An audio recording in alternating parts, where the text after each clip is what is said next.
guys, I am Noemi and welcome back to Queen of the Kitchen. For today's recipe, I will make a chocolate zucchini brownies.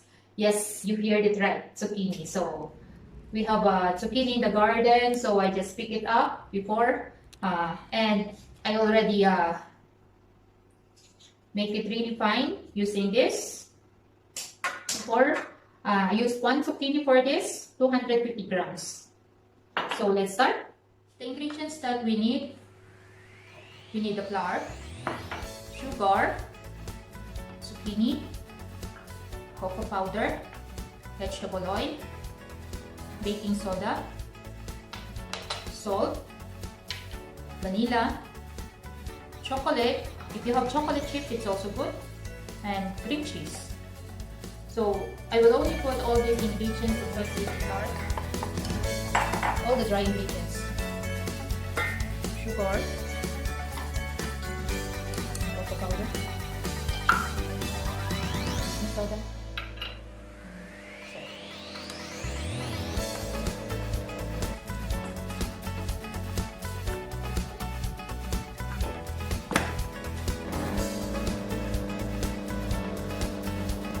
then the shredded zucchini,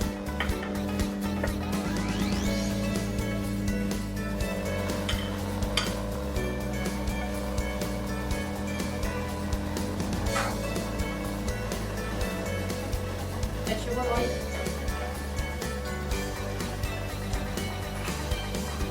vanilla paste,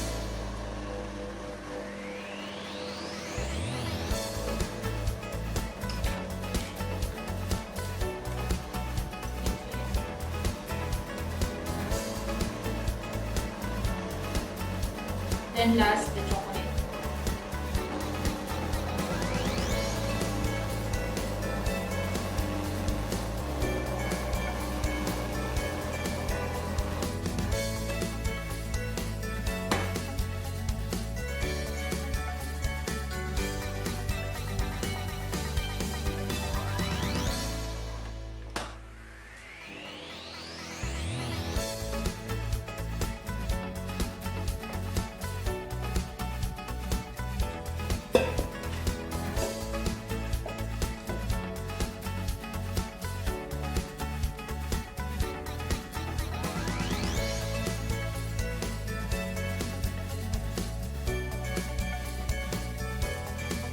My kids, they are eating vegetable, but not zucchini. So we have zucchini in the garden, and every day at least we have one. And we are not cooking almost every day zucchini, so why not to make a brownies out of it?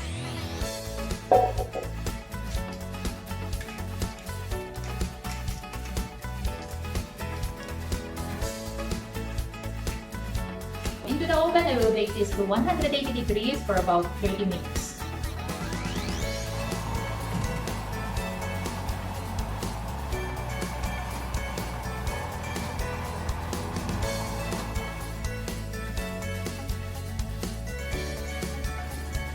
After 30 minutes of baking, I will check the brownies.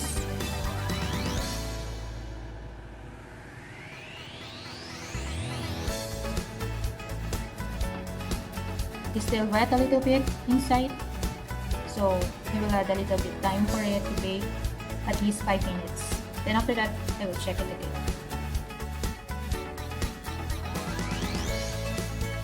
Check again. Then it's okay.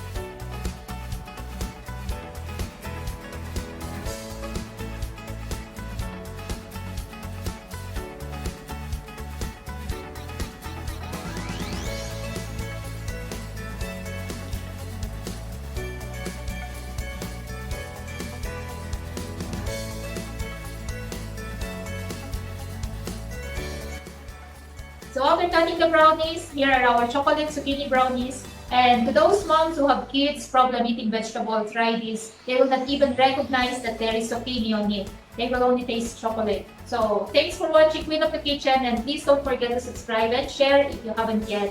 Bye!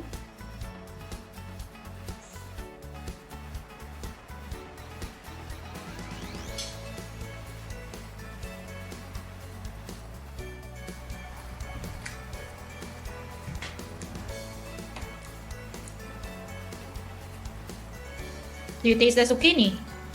What is the taste? Good.